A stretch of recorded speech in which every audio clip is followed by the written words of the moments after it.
لا إله إلا الله لا إله إلا الله لا إله إلا الله لا إله إلا الله.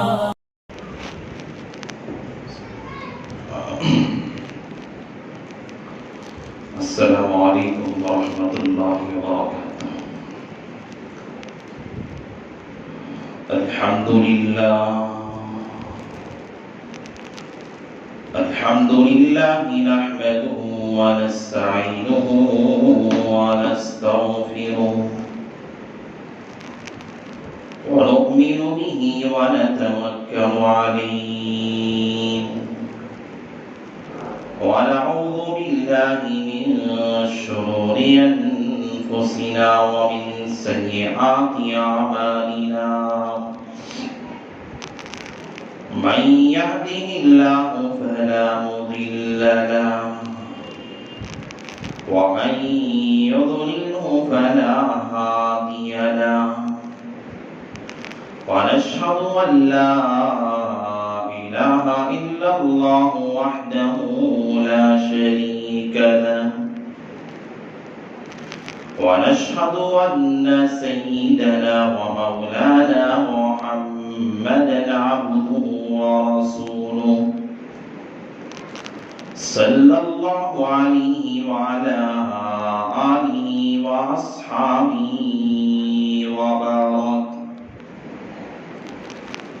وبارك وسلم تسليما كثيرا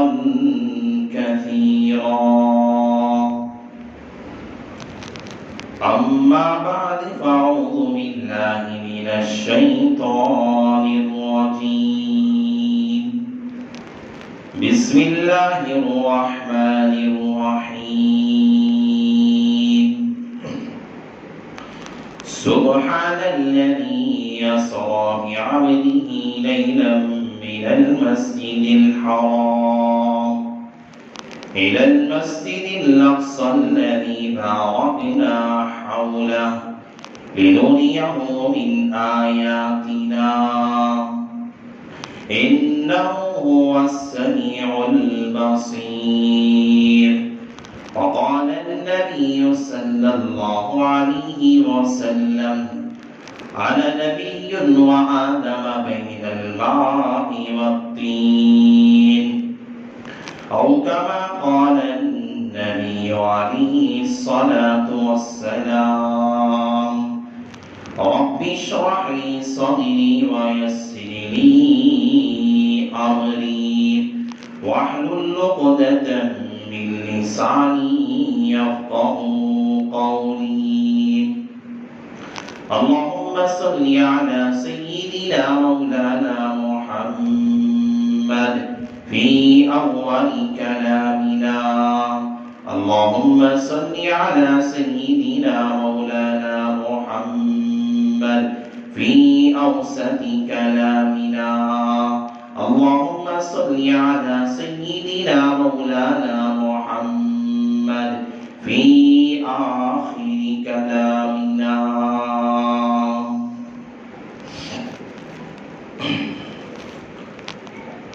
معزز سامعین کرام اور میرے غیور نوجوان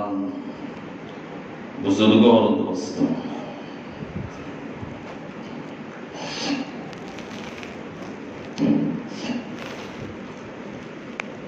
یہ مبارک مہینہ جو ہماری زندگی سے گزر رہا ہے،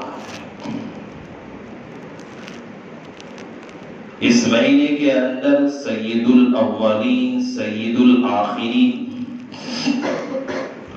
ساقی کوثر شافی محشر جناب آقا محمد الرسول اللہ صلی اللہ علیہ وسلم کو اللہ تعالیٰ نے سید الامام بنایا، امام الملائکہ، امام الانبیاء بنایا۔ دیکھیے اللہ تبارک و تعالیٰ نے اپنے نبی کو نبوت 40 سال کی عمر میں دی، لیکن اس سے پہلے جو حالات اللہ کے نبی علیہ السلام پہ جو گزرے ہیں، بڑی ہی تکلیفانہ زمانہ تھا، بڑی مشقتوں کا زمانہ گزرا۔ اس مہینے میں جو اللہ تعالیٰ نے اپنے حبیب کو امام الانبیاء جو بنایا، اللہ نے پورے سال کو ایسا تقسیم کر کے رکھا ہے، پورا سال یہ قربانیوں سے بھرا ہوا ہے، پورے ایام قربانیوں سے بھرے ہوئے ہیں۔ سمجھانے کے لیے میں آپ کو ایک بات بتاتا ہوں، دیکھیے سال کی ابتدا شروع ہوتی ہے محرم سے۔ محرم کی 10 تاریخ کی اگر ہم مطالعہ کریں گے، سیرت کی کتابیں پڑھیں گے، 10 محرم کے اندر حضرت ابراہیم علیہ السلام کی قربانی آتی ہے کہ انہیں آگ میں ڈالا گیا تھا۔ اسی 10 محرم میں حضرت حسین رضی اللہ تعالیٰ عنہ کو شہید کیا گیا۔ سال کی انتہا ہم دیکھیں گے، سال کی انتہا کے اندر بھی وہی قربانی کے واقعات آتے ہیں۔ ذی الحجہ کا مہینہ آتا ہے، حضرت اسماعیل کی قربانی کی یاد تازہ ہوتی ہے۔ اب سال کا درمیانی مہینہ ہے رجب المرجب کا مہینہ، یہی مہینہ جو اب چل رہا ہے۔ یہ مہینہ بھی بابرکت مہینہ ہے۔ یہ مہینہ انسان کی شرافت کو اللہ نے آسمان کی بلندیوں میں پہنچایا۔ اس مہینے کے اندر اللہ تعالیٰ نے اشرف المخلوقات کی اللہ نے قدر کو اس کے آسمان کی بلندیوں پہ پہنچا کے اللہ نے ملائکہ کو بتایا کہ انسان اشرف المخلوقات کی قدر و قیمت اللہ کے نزدیک اس کی عظمت کتنی بلند ہے۔ اور سال کا درمیانی حصہ جو آگے پیچھے ہم دیکھتے ہیں، ربیع الاول کا مہینہ، ادھر رمضان کا مہینہ۔ ربیع الاول کے مہینے میں اللہ تعالیٰ نے اپنے حبیب کی پیدائش کا دن رکھا، اور اس ادھر کا اگر حصہ دیکھتے ہیں رمضان کا مہینہ آتا ہے، یہ اپنی برکتیں سعادتیں اپنی ساتھ لایا کرتا ہے۔ تو الغرض اللہ تعالیٰ نے جو اپنے حبیب کو 40 سال میں نبوت عطا کی، لیکن 40 سال کی نبوت سے پہلے اللہ کے نبی کہتے ہیں انا نبی و انت انا نبی و آدم بین الماء والطین، میں اس وقت بھی نبی بنایا گیا تھا، اس وقت بھی میں رسول تھا جبکہ آدم جو سب سے پہلے انسان دنیا کے ہیں، جو سب سے پہلے انسان اللہ نے دنیا کے اندر حضرت آدم علیہ السلام کو بھیجا۔ اللہ کے نبی کہتے ہیں آدم علیہ السلام کو اللہ نے ابھی پیدا بھی نہیں کیا تھا، اس زمانے ہی سے میں نبی ہوں۔ اللہ تعالیٰ نے انا نبی بین الماء والطین والآدم، اللہ نے ابھی آدم کو بنایا ہی نہیں تھا، اسی زمانے سے اسی وقت سے میں نبی و رسول ہوں۔ لیکن اللہ نے ایک جو سلسلہ رکھا، اللہ نے جو اس کائنات کے نظام کو اللہ نے برقرار اور چلانے کے لیے اللہ نے جو اپنی منشا اپنی مصلحتیں اللہ نے رکھی ہے، جو کائنات کا نظام اسی منشا پہ چل رہا۔ اللہ نے نبوت کا جو نظام اللہ کے نبی کو جو دیا 40 سال کی عمر میں، لیکن اس سے پہلے اللہ کے نبی علیہ السلام جب نبوت کا اعلان کیے، اللہ کے نبی علیہ السلام پر اقرأ بسم ربک الذی خلق خلق الانسان من علق اقرأ وربک الاکرم۔ اللہ کے نبی علیہ السلام پہ جب یہ آیات کا نزول ہوا، حضرت جبرائیل کے ذریعے سے اللہ نے ایک پیغام امت کو جو دے کر بھیجا، ایک پیغام کا جو سلسلہ حضرت جبرائیل کے ذریعے سے، اور درمیان میں واسطہ اپنے حبیب اپنے نبی کو جو اللہ نے بنایا تھا، یہ سلسلہ تھا۔ جب اللہ کے نبی علیہ السلام نے اعلان کیا اللہ کی وحدانیت کا، جب اللہ کے نبی نے اعلان کیا اللہ پہ ایمان لانے کا، جب اللہ کے نبی نے اعلان کیا اللہ کے سوا کسی کو نہ ماننے کا، جب اللہ کے نبی نے اعلان کیا اپنے خالق کی پہچانیت کا، جب اللہ کے نبی نے اعلان کیا اللہ کی معرفت کا، جب اللہ کے نبی نے اعلان کیا اللہ کی وحدانیت کا، سارے مکہ والے جو اللہ کے نبی کو صادق کہنے والے، امین کہنے والے اور امانتدار کہنے والے، سچا کہنے والے اور سب سے بہترین انسان کہنے والے، سارے کے سارے خاندان والے قریش مکہ کفار سارے اللہ کے نبی کے مخالفوں کی گڑیاں ہوئے. اور ہر جگہ جہاں بھی مکہ کی سرزمین پہ دیکھا جاتا، پیغمبر کو تکلیف پہنچانے کے لیے سازشیں رچی جاتی، کوششیں کی جاتی، مشورے پہ مشورے کی جاتے کو کس طرح اللہ کے نبی کو نقصان پہنچا جائے، نعوذ باللہ کس طرح محمد کو قتل کیا جائے، کس طرح اسلام کو صف ہستی سے مٹایا جائے، کس طرح قرآن کا خاتمہ کیا جائے. یہی سازشوں کے اندر، اسی مشورے کے اندر ہر جگہ پہ میرا پیغمبر جب چلا کرتا، اپنے قدم مبارک رکھا کرتا، اس زمانے کے کفار پیغمبر کے راستے میں کانٹے بچھایا کرتے. میرا پیغمبر جب چلا کرتا کوئی دھکا دیتا، میرا پیغمبر جب چلا کرتا کوئی اللہ کے نبی کو کے چہرے پہ کیچڑ اچھالا کرتا. میرا پیغمبر جب چلا کرتا اسی پیغمبر کے چہرے کو دیکھ کر اللہ نے کہا، حضرت ام عائشہ نے کہا تھا کہ پیغمبر کا میرا چہرہ ایک طرف ہے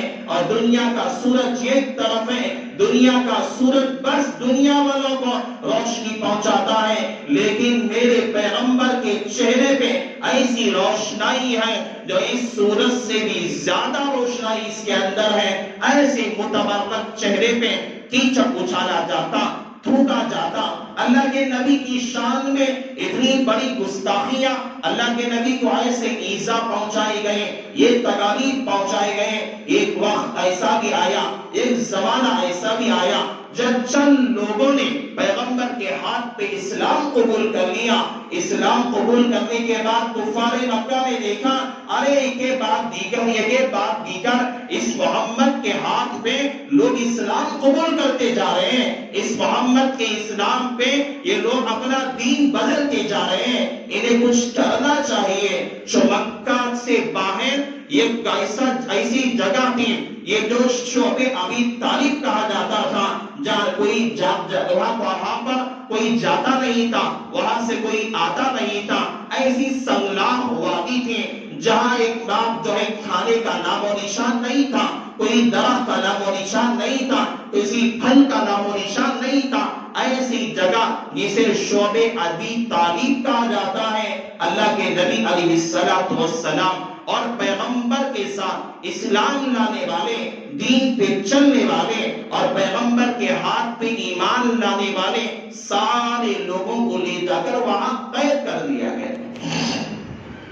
شعب ابی طالب کا یہ واقعہ آپ بہت زیادہ سنے ہوگے، پڑھے ہوگے، سیرت کی کتابوں میں، حدیث کے اندر یہ تذکرہ بہت زیادہ موجود ہے. میں آپ کو سمجھانا چاہتا ہوں، اللہ تک کے نبی علیہ السلام کو اللہ نے امام الانبیاء بنایا. امام الانبیاء بنایا ایسے ہی نہیں بنایا، اس کے لیے ہمارے رسول نے، ہمارے پیغمبر نے کیا تکالیف اٹھائے، کیا مشقتیں جھیلی اور کیا مصیبتیں برداشت کی، جس کے بعد اللہ نے اپنے نبی کو سبحان الذی اسری بعبدہ لیلا من المسجد الحرام الى المسجد الاقصى الذی بارکنا حولہ، اللہ نے یہ مقام کیوں عطا کیا؟ میں یہ سمجھانا چاہتا ہوں. اللہ تعالیٰ نے جب یہ دیکھا ایک نبی کو، ایک محبوب کو جو قید کر دیا گیا شعب ابی طالب کے اندر، اور کفار مکہ نے اعلان کیا کہ جو شعب ابی طالب کے اندر جو لوگ قید ہیں، ان سے نہ کوئی مل سکتا ہے، نہ بات کر سکتا ہے، نہ کوئی کھانے کی چیز دے سکتا ہے، نہ ان سے کوئی ملاقات کر سکتا ہے. کوئی تعلقات ختم کر دیے گئے، ساری بات چیت ختم کر دی گئی، کھانا پینا سب بند کر دیا گیا. اور شعب ابی طالب میں جو لوگ قید تھے، جو مسلمان جو وہاں پہ قید تھے، جو عورتیں قید تھیں، سیرت کی کتابوں کے اندر یہ باتیں ملتی ہیں کہ سیرت کی کتابیں لکھنے والے مصنفین لکھتے ہیں ایسی حالت تھی کہ بچے جو دودھ پینے والے چھوٹے معصوم جو بچے تھے بلبلانے لگے، رو رہے تھے، اور اس وجہ سے کہ ان کی ماں کے سینوں کے چھاتیوں کے اندر دودھ سوکھ چکا تھا، دودھ ختم ہو چکا تھا، روتے رہے، گڑ گڑاتے رہے، یہاں تک کہ اس کے اندر شعب ابی طالب کے اندر پانی ختم ہو گیا، وہاں جو کھجور تھے سب ختم ہو گئے، بچوں کی چیخنے کی آواز، بچوں کی رونے کی آواز تھی، بچوں کی بلبلانے کی آواز تھی، کوئی اپنے پیٹ کے بل پڑا ہوا تھا، کوئی اپنے پیٹ کے بل پڑا ہوا نہیں تھا، کوئی اپنے پیٹ کو پتھروں سے باندھ کے زمین پہ پڑا ہوا رہتا تھا۔ بھوک کی برداشت نہ کرنے کی وجہ سے لوگ پاگل کی طرح ہو چکے تھے، لوگ مجنون کی طرح ہو چکے تھے، لوگ دیوانوں کی طرح ہو چکے تھے، کھانے کے لیے نہ کچھ تھا، نہ پینے کے لیے کچھ تھا۔ پیغمبر ایک طرف اپنے خدا کی طرف دل لگائے ہوئے، ہاتھ اٹھائے ہوئے ہیں، باہر کفار مکہ نے قید کر دیا گیا اور یہ سالوں کو کہہ دیا کوئی ملنے کے لیے آتا اسے بھگا دیا کرتے، اسے دور کر دیا کرتے۔ حضرت خدیجہ الکبریٰ رضی اللہ تعالیٰ کے ایک رشتہ دار کھانا لے کر چوری سے آ رہے تھے، انہیں پکڑا کفار مکہ نے، انہیں اپنا گستاخوں کا کھانا چھنایا اور اسے بھگا دیا گیا۔ ایسی حالت میں ان ساری تکلیفیں ایک دن نہیں اٹھائے، 2 دن نہیں اٹھائے، 1 ہفتہ نہیں جینا، 2 ہفتے نہیں جینے، بلکہ مکمل 3 سال کا عرصہ تھا جو شعب ابی طالب کے اندر پیغمبر نے اپنے ساتھ اسلام لانے والوں کو لے کر فخر و فاقہ تنگ دستی کی زندگی بسر کی۔ ایسی حالت پیغمبر پہ گزری، اسلام لانے والوں پہ گزری۔ 3 سال کے عرصے کے بعد جب انہوں نے ایک عہد نامہ لکھ کے مکہ کی اسی دیوار پہ لگایا تھا، اس عہد نامے کو دمشق نے اللہ کی طرف سے دمشق نے اسے ختم کر دیا، بس اللہ کا نام باقی تھا۔ حضرت ابو طالب کو جب معلوم ہوا، دیکھا گیا کہ وہاں سب عہد نامہ ختم ہو چکا ہے، بس اللہ کا نام باقی ہے۔ رشتہ داروں نے جو شعب ابی طالب کے اندر جو قید تھے، ان کے رشتہ داروں نے دیکھا ارے یہ معاملہ تو ختم ہو چکا ہے، سب لوگوں نے جھگڑا کر کے شعب ابی طالب سے 3 سال کے عرصے کے بعد ان مسلمانوں کو اپنے حبیب کے ساتھ باہر آزاد کروایا۔ یہ اللہ کے نبی کے حالات تو ایک تکلیف راستے میں گزرنے پر کوئی کانٹے بچھاتا، کوئی کیچڑ اچھاتا، پیغمبر کے اوپر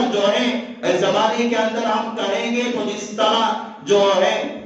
ہم کہتے ہیں بوٹی کسے کہتے ہیں، اوجڑی کسے کہا جاتا ہے۔ اللہ کے نبی سجدے میں گئے، کوئی جگہ کافر لا کے پیغمبر کے پیٹ پہ اوجڑی کو ڈال دیتا، گندگی کو ڈال دیا کرتا۔ یہ حالات، یہ تکلیفیں گزرتی گئی۔ ایک وقت یہ بھی آیا جو ابو طالب جو اللہ کے نبی علیہ السلام کے چچا تھے، سارے کفار مکہ ابو طالب کے پاس آئے، کہنے لگے اے ابو طالب آپ خاندان کے بڑے اونچے انسانوں میں سے ہیں، آپ کا مرتبہ بہت زیادہ اونچا ہے، آپ مکہ کے اندر کوئی حکم کریں گے، آپ کے حکم کو کوئی ٹال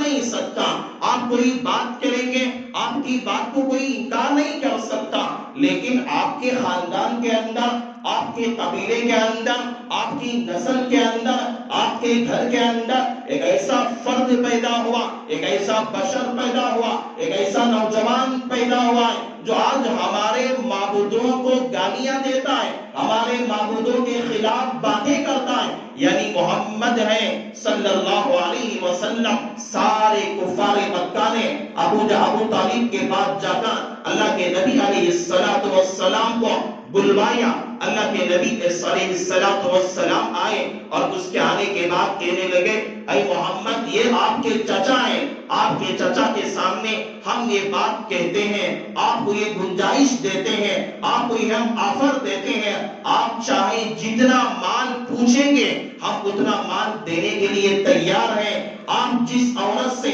ہماری مکہ کی لڑکیوں میں سے سب سے زیادہ خوبصورت عورت سے نکاح کرنے کے لیے اگر کہیں ہم اس عورت سے آپ کا نکاح کرا دیں گے، اگر آپ باغات، اگر ہماری زمینیں اگر مانگیں ہم زمینیں دینے کے لیے تیار ہیں، اپنے باغات دینے کے لیے تیار ہیں، لیکن اے محمد ہم چاہتے یہ ہیں کہ آپ نے جو کلمہ کا اعلان کیا ہے، اللہ کی وحدانیت کا جو ڈنکا بجایا ہے، ہم کہتے ہیں کہ آپ اس وحدانیت سے، آپ آپ اللہ کی اس وحدانیت سے، آپ اس کلمے سے آپ اپنے باز آ جائیں، اس کلمے سے باز آ جائیں۔ اللہ کے نبی نے سارے کفار مکہ کے سامنے کھڑے ہو کے اعلان کیا، اپنے چچا سے وہاں کچھ مخاطب ہو کے کہا کہ اے چچا، یہ کفار مکہ، یہ سارے مکہ والے میرے ایک ہاتھ میں سورج رکھ دیں، ایک ہاتھ میں چاند رکھ دیں، لیکن میں اپنے خدا کی جو وحدانیت کا میں نے ڈنکا بجایا ہے، میں کبھی اس سے باز آنے والا نہیں ہوں۔ یہ ساری کوششیں کر لیں کہ اپنی کوششوں میں کامیاب ہو جائیں، لیکن میں اپنی اللہ کی دعوت سے، اللہ کی وحدانیت کے اعلان سے کبھی باز آنے والا نہیں ہوں۔ جب یہ تکلیفیں بڑھ رہی تھی، دن با دن لوگ تکلیفوں پہ تکلیف، پریشانیوں پہ پریشانیاں ایک حبیب کو دے رہے تھے، اللہ کے رسول علیہ السلام بہت زیادہ غمزدہ ہو گئے، ہمت پست ہو گئی۔ اللہ کے نبی علیہ السلام نے سوچا، ارے یہاں میرے شہر والے، میرے گاؤں والے، مکہ والے، میں جس خاندان قبیلے میں پیدا ہوا اور جہاں پہ میں اپنی زندگی گزارا، اپنا بچپن گزارا، اس طرح کے لوگ سمجھتے ہیں کہ کوئی آدمی اپنے خاندان کا بچہ عالم دین ہو کے آتا ہے، اپنے محلے کا بچہ عالم دین ہو کے آتا ہے، یا اپنے سامنے کھیلنے کودنے والا بچہ حافظ قرآن بن کے آتا ہے اور وہ کوئی بات کہتا ہے، لوگ اس کی بات کو اتنا زیادہ نہیں لیتے، کہتے ارے ہمارے سامنے کا بچہ ہے، ارے ہمارے سامنے کا جو ہے پلا ہوا لڑکا ہے، ارے میرے خاندان کا لڑکا ہے، یہ مجھے کیا کہے گا۔ لوگ سمجھتے ہیں کہ گھر کی مرغی دال برابر، لوگوں کا مزاج ہے، لیکن ایسا نہیں۔ اللہ نے بچہ بھی جانا ہوگا، لیکن علم ہر انسان کو بلندیوں پہ پہنچا دیتا ہے۔ علم ایک ایسی چیز ہے، انسان اپنی جگہ بچہ ہو یا بوڑھا ہو، لیکن علم ایک ایسی شے، یاد رکھنا اللہ تعالیٰ نے علم کو ایک ایسا بنایا ہے، علم کی وجہ سے انسان سدرۃ المنتہا کی سیڑھیوں پہ پہنچ جاتا ہے۔ یہ علم ایسی چیز ہے، یہاں پہ جوانی، بوڑھا، بچپن کوئی نہیں دیکھتا، علمی چیز ایسی ہے۔ لیکن جب دیکھا اللہ کے رسول نے گاؤں والے، خاندان والے اس طرح کا میرے ساتھ سلوک کر رہے ہیں، چلو میرے اپنے تو ایسے کر رہے ہیں، چلو باہر والوں کو ہم میں دعوت دوں گا، باہر والوں کو کم سے کم اللہ کی وحدانیت سمجھاؤں گا، جو اللہ نے مجھے پیغام دے کر بھیجا ہے اس پیغام کو میں لوگوں میں پھیلاؤں گا۔ اللہ کے رسول نے سوچا اور صبح میں اٹھے، طائف کا سفر کیا۔ اللہ کے رسول علیہ السلام طائف کو گئے اور وہاں پہ جا کر جو 3 بادشاہ تھے، لمبا قصہ ہے، میں تفصیل میں جانا نہیں چاہتا۔ وہاں پہ 3 بھائی تھے، تینوں بادشاہ تھے، اور ان تینوں بھائیوں نے، ایک بھائی نے کہا، ارے بھائی اگر تو اللہ کا نبی ہے تو قریب میں قیامت آنے والی ہے اور کعبۃ اللہ کا علاق پھٹ جائے گا۔ اور ایک بھائی نے کہا، ایک بادشاہ نے کہا کہ اگر آپ اللہ کے نبی ہیں، اللہ نے آپ ہی کو نبی بنانا کیا ضروری تھا؟ نعوذ باللہ، اللہ کو آپ ہی تو ملے تھے، اللہ آپ کو نبی بنا کر بھیجا، گستاخی کیا۔ تیسرا بھائی جو تھوڑا سمجھدار تھا، اس نے کہا کہ اگر آپ اللہ کے نبی ہیں، اگر میں آپ سے بات کروں گا گستاخی ہوگی، اگر آپ اللہ کے نبی نہیں ہیں تو آپ جھوٹے ہیں، اور جھوٹوں سے بات کرنا میری عادت نہیں ہے۔ تینوں بھائیوں نے انکار کر دیا۔ اللہ کے نبی آزردہ ہو کر واپس لوٹ رہے تھے، لیکن شریروں نے ان تینوں بھائیوں نے اپنے گاؤں کے رہنے والے طائف کے لڑکوں کو اللہ کے نبی کے پیچھے لگا دیا، اور بچے اپنے ہاتھوں میں پتھر لے کر نعوذ باللہ اللہ کے نبی کے چہرے پہ، اللہ کے نبی کے جسم پہ مار رہے تھے۔ اللہ کے نبی چل رہے تھے، پیچھے سے نوجوان لڑکے اللہ کے نبی پہ پتھروں کی برسات کر رہے تھے۔ سیرت کی کتابوں کے اندر مصنفین لکھتے ہیں اتنی زیادہ پتھروں کی برسات اللہ کے نبی علیہ السلام پہ کی گئے کہ خون جسم سے نکلتے سارا جوتوں میں جمع ہو گیا،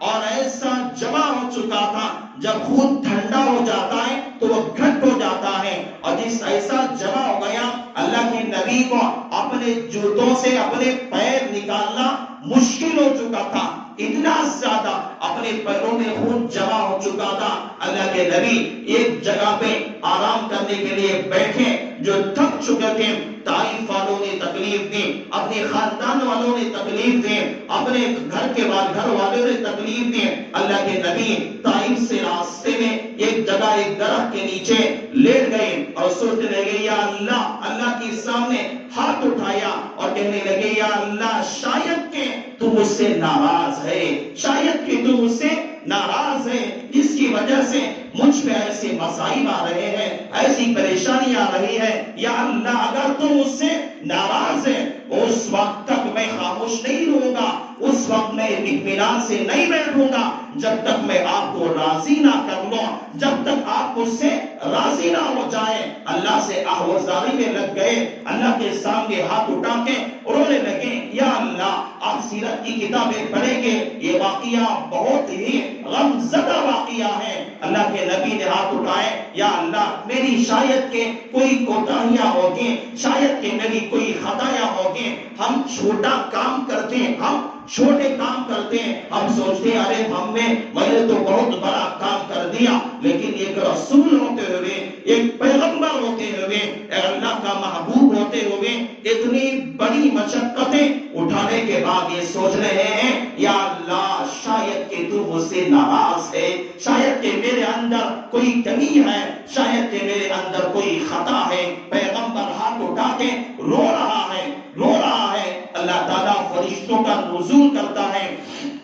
حضرت جبرائیل آتے ہیں, کہتے ہیں اے حبیب صلی اللہ علیہ وسلم آپ حکم کریں, آپ حکم کریں, ہم اس بستی کو دونوں پہاڑوں کے درمیان دبا کے رکھ دیں گے کہ اس بستی کا نام و نشان بھی نہیں رہے گا. ایک فرشتہ آ کر کہنے لگا اے اللہ کے نبی آپ حکم کریں, ہم انہیں ایسی تیز ہوا سے اس بستی کو اڑا دیں گے کہ آنے والے نسلیں دیکھیں گی کہ یہاں پہ کوئی لوگ تھے یا نہیں, ان کا نام و نشان سفید ہستی سے ختم ہو جائے گا, ہم عذاب بھیج دیں گے. لیکن قربان جائیں, لیکن قربان جائیں اس پیغمبر کی شفقت میں, قربان جائیں اس پیغمبر کی رحم پہ, قربان جائیں جو اس امت کے لیے رونے والے نبی پہ, قربان جائیں جو ایسے الفاظ کہنے والے نبی پہ. ہم چھوٹی سی تکلیف پہنچانے پر ہم نے اپنے دوست, اپنے رشتہ داروں کو بڑی تکلیف پہنچانے کے لیے ہم سوچا کرتے ہیں ارے کیریکٹر دیکھیے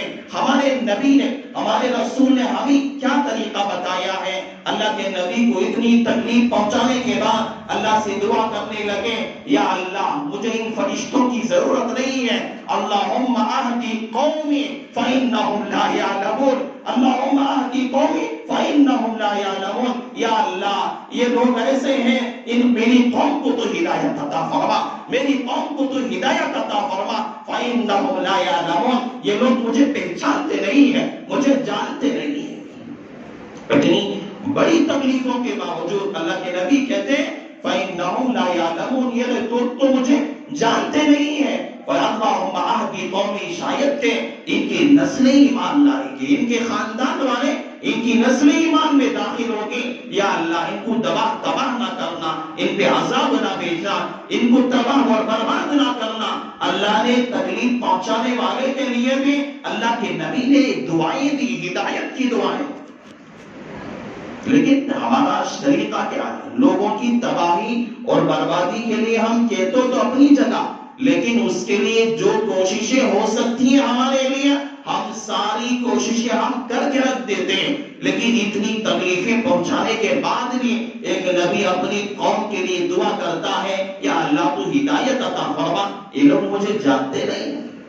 اللہ کے نبی جب طائف سے واپس آئے اپنے گھر کو, جمانے کے بعد اللہ کے نبی علیہ السلام طائف سے آنے کے بعد اپنے جو چچا تھے حضرت ابو طالب رضی اللہ, جو ابو طالب جو تھے کہ اللہ کے نبی علیہ السلام کی چچا, ان کا انتقال ہو گیا. جو بہت زیادہ اللہ کے نبی کی جو مدد کرنے والے, کفار مکہ کے مقابل میں کھڑے ہونے والے مکہ کے سرداروں میں سے ان کا انتقال ہو گیا. اور کچھ دن گزرے, کچھ مہینوں کے بعد تو اپنی شہیدی بیوی حضرت خدیجہ الکبریٰ رضی اللہ تعالیٰ عنہا, ان کا بھی انتقال ہو گیا. ایک طرف اتنی بڑی مشقتیں,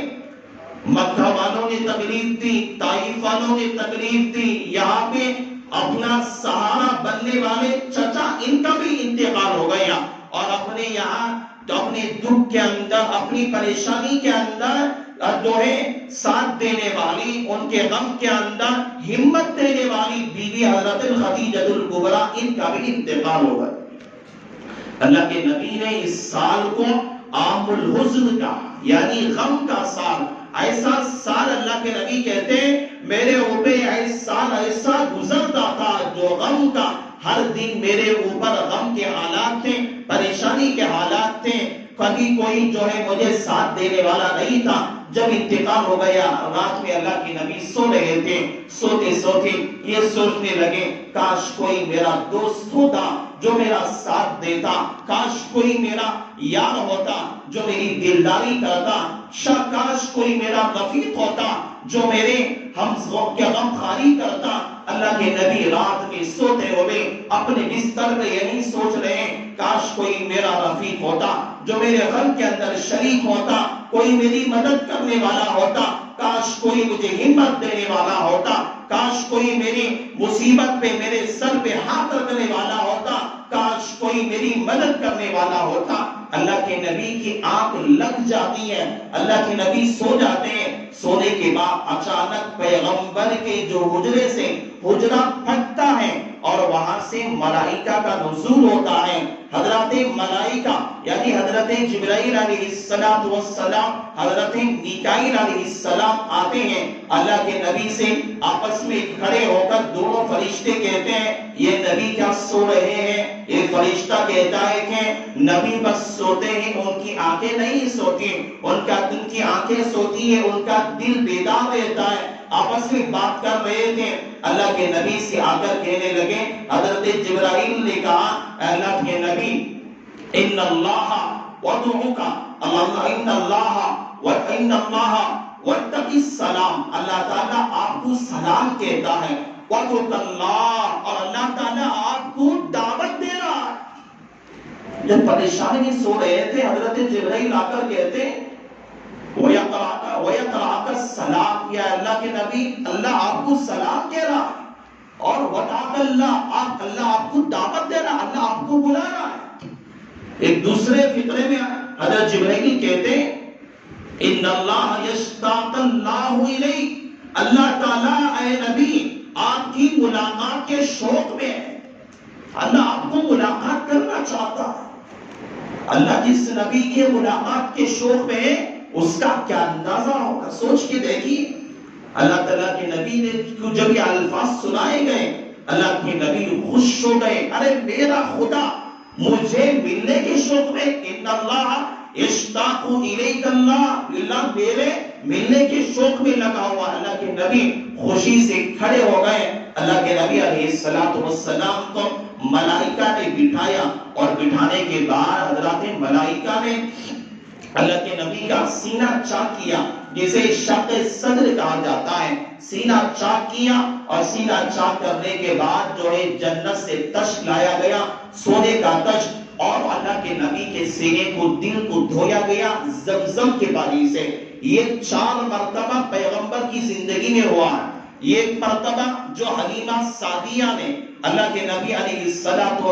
کو دودھ پلانے والی، جو چوکی پرورش کرنے والی بچپن سے جو عورت حلیمہ سعدیہ تھی، ان کے یہاں پرورش میں اللہ کے نبی تھے، 4 سال کی عمر تھی، اللہ کے نبی کو 4 سال کی عمر میں شق صدر کیا گیا تھا، یعنی سینہ چیر کا، اور اللہ کے نبی کے دل کو، ان کے سینے کو جو ہے آج وہاں کے جنت سے تشت لایا گیا، اور ایمان کی حلاوت ان کے اندر، دل کے اندر دھو کر بھری گئی۔ یہ 4 مرتبہ ہوا، ایک تو 4 سال کی عمر میں، اور ایک مرتبہ 10 سال کی عمر میں۔ اللہ کے نبی ایک مرتبہ بکریاں چرا رہے تھے پہاڑی علاقے میں، اللہ کے نبی کو وہاں ملائکہ آئے اور شق صدر کیا، سینہ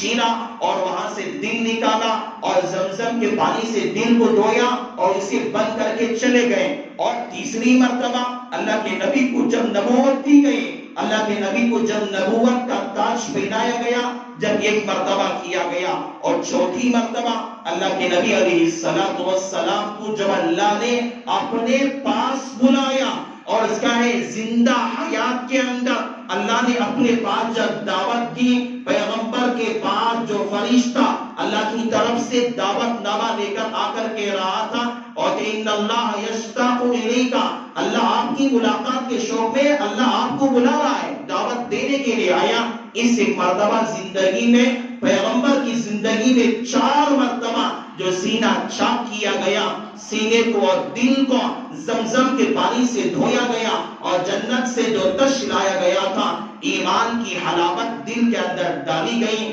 تاکہ جب اس کے بعد اس کے سینے کے اندر، دل کے اندر قوت ایمانی زیادہ رہے۔ 4 مرتبہ یہ واقعہ پیش آیا۔ اللہ کے نبی کو جو شق صدر ہونے کے بعد ایک جو ہے سواری لائی گئی جسے براق کہا جاتا ہے۔ براق یہ خچر اور جو ہے گدھے، خچر سے یہ بڑا ہوتا ہے، گدھے سے چھوٹا ہوتا۔ ایک سواری ہے